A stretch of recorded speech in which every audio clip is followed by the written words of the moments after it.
And on that front, that's how I bring in one of our favorite guests here who has been on this program before, the red hot show Westworld on HBO every single Sunday night at 9 Eastern Time. Season 3 has been going on for a month plus now.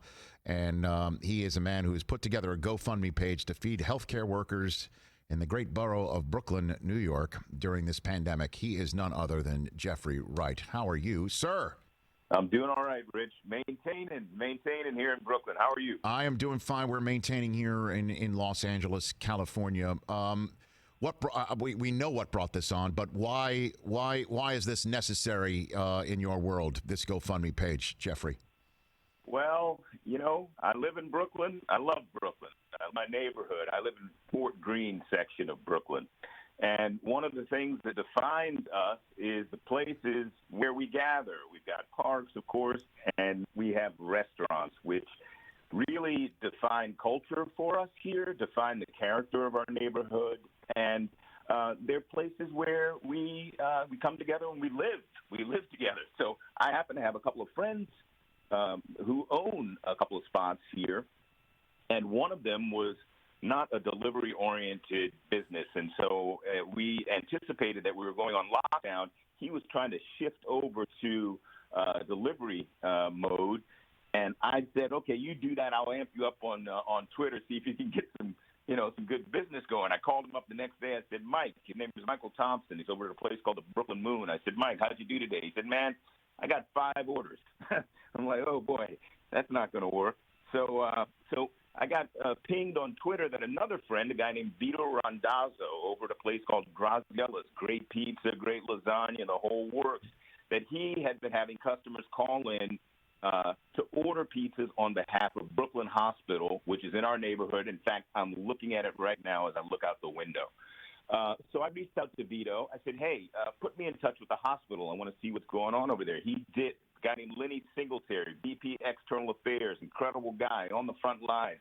He said, in fact, we could use more meals because we have people working 15, 16-hour days. They're not going home. Some are, sleeping in hotels. Some of the paramedics around here are sleeping in their cars. They need meals. What can you do? So we ended up putting together March 27th was our first hit. 200 meals. We started off with 100, but because Vito had already delivered a couple of pizzas. So we started off really with 100 meals, March 27th, to Brooklyn Hospital, 2 restaurants working. Since then, we've grown to 38 restaurants, providing 2,500 meals per day on average. We just crossed the $35,000 meal mark, and we're serving, I believe now, 6 hospitals in Brooklyn, 1 in Lower Manhattan, all 10 EMS and EMS stations in Brooklyn, and we just added today, I believe, as of tomorrow, we'll be delivering to 7th hospital in Brooklyn. So we're keeping these restaurants lit, keeping their ovens hot, keeping them afloat through hard times, and getting some food to these frontline workers who have other things to concern themselves with, as opposed to where they're going to find their next meal. And first responders, too. Almost $200,000 you've raised on your GoFundMe page, Jeffrey Wright, and all you need to do to add dollars and cents to this great cause is go to the GoFundMe homepage and search Brooklyn for Life, or go to the Instagram page of Jeffrey Wright, at JFreeWright, and hit that link right there. You can even go, we've even got a rudimentary website that we posted up. You can go to brooklynforlife.org. There's a donate button there. It'll lead you to the GoFundMe page if that's easier too. Jeffrey, how is it rudimentary? You don't have people in Westworld helping you out? I mean, you can. I mean, that's some high tech stuff right there, Jeffrey. Come on. We're grassroots here, baby. We're grassroots, man. We're digging it out of the Brooklyn dirt over here. I bet. Jeffrey Wright here on the Rich Eisen Show. Let's talk a little football. Your Washington Redskins sitting second overall on the clock right here. It looks like Chase Young from Ohio State's coming your way. Do you like the changes that Washington has made with Ron Rivera and everything going on, Jeffrey? Rich. This is such a long conversation. Change is good there, but I'm not sure if all of the necessary change has been made. I think these guys have a great opportunity. I'm just concerned about. I'm just concerned about the general culture of the organization. Frankly, you know me. We've exchanged about this. It's been decades now of the same story. We're going to make some adjustments, and we come up with the same disappointments. Not saying that I'm not trying to project that on now, but I don't know. I mean, we used to be. Washington used to be a benchmark franchise in the NFL. I mean, we were kings, baby.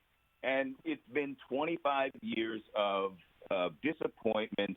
It's been 25 years of a kind of, miserable, fan-unfriendly experience at that stadium. I've only been there twice since they left RFK. My mom was a season ticket holder at RFK from 1970. She passed away last fall. She was a season ticket holder at the new place, but up until the end. But I can't bring myself to go there. Rich. This is a sore subject for me, man. No, Part Jeffrey, of my childhood has been stripped away from me, and I know. Like the trauma there. I know you want to go.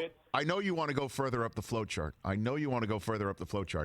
But let me just say this: Ron Rivera is a different hire than any of the hires that I think this organization has made. I dig him. I like him, and I think you're going to like him too. I agree. Jeffrey. He's a serious guy. There's no question about it. He's all business. But I do wonder when I look at the choices that we made. I wonder how we let a guy like Sean McVay get by. He was there for 7 to 8 seasons. How do you not recognize that guy has something special going on? Obviously, the Shanahan situation was complicated with Kyle and his dad, but there's been a lot of extraordinary, young talent that's come through there, innovative talent that's come through there. I do wonder how those guys, were allowed to slip off the, out of the frame onto some other organizations where they've had extraordinary success. It makes me wonder what's going on in terms of decision making. Jeffrey Wright here on the Rich Eisen Show. The Last Dance documentary of Jordan's coming out on ESPN over the weekend.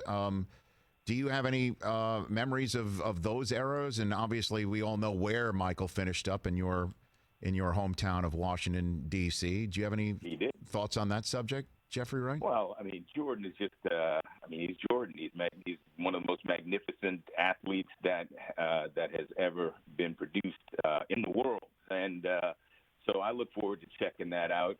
He just had such a he was just such a beautiful athlete. His fierceness, which he passed down to Kobe. He was. He did. There are arguments about who was who's the greatest ever. For me, you can't beat Jordan.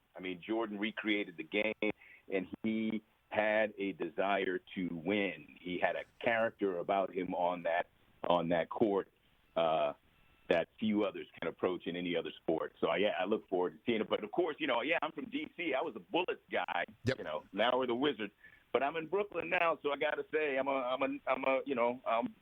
Brooklyn. Oh yeah, of course. Yeah, Durant and obviously Durant and Kyrie when they get healthy, and the same way you feel, or at least I picked up the sense of the way you feel about the owner of your football team. I feel similarly about the owner of the New York Knickerbockers, and the Nets are the team in New York City now. That's a period, end of story statement, Jeffrey. There's no denying that.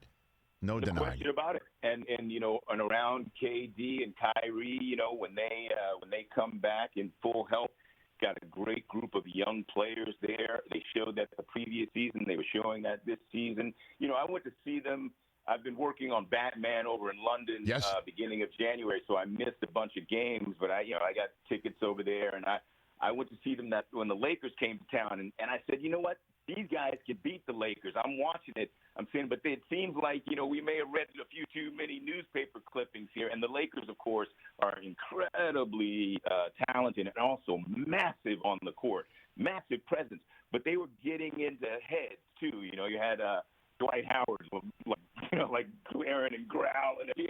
I mean, it was a lot of head games being played. But I saw that we have talent to keep up with them. And you cut to one of the final games of the shortened season, and they got them. The Nets got them. The Nets have a lot going on, and I look forward to when we start playing basketball again, to see it all come together. It's gonna be sweet for Brooklyn. Yeah. Before I let you go, Jeffrey, you mentioned the Batman.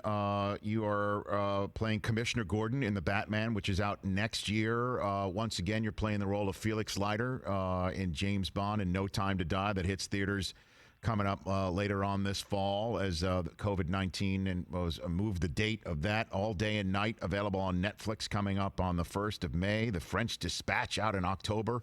It's a new Wes Anderson film, but I do want to just hit you about Westworld before. A little something for everybody, Rich. Everything. Something for everybody. My God, I mean, that was a very long list of just what's going on. I just so excited about what's happening with your career, and Westworld is just as hot as ever. And the reason for that, I think, is Marshawn Lynch joined the cast this year. Would you not agree, Jeffrey? 100%. 100%. Did you cross paths with him on the set at any point? Oh, yeah. Put yourself in beast mode. Yeah, no question.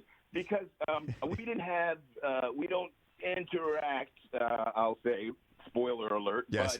But we were on, we shoot 2-3 units at a time on any given day. Sure. So for the first day that we were on set at the same time, they were like, okay, Jeffrey, they need you on set. I'm like, what? No, beast mode is here. They're gonna have to wait. So I had to go over and just meet him, say hello, man. And he was just a great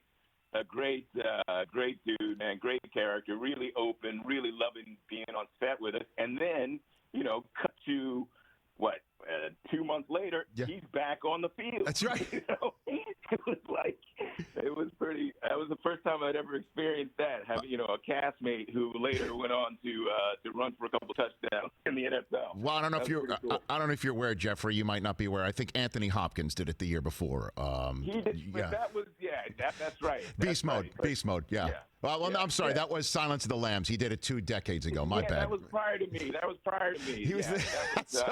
He was the first Beast Mode, I believe, as Hannibal Lecter, if I'm not mistaken. Yeah.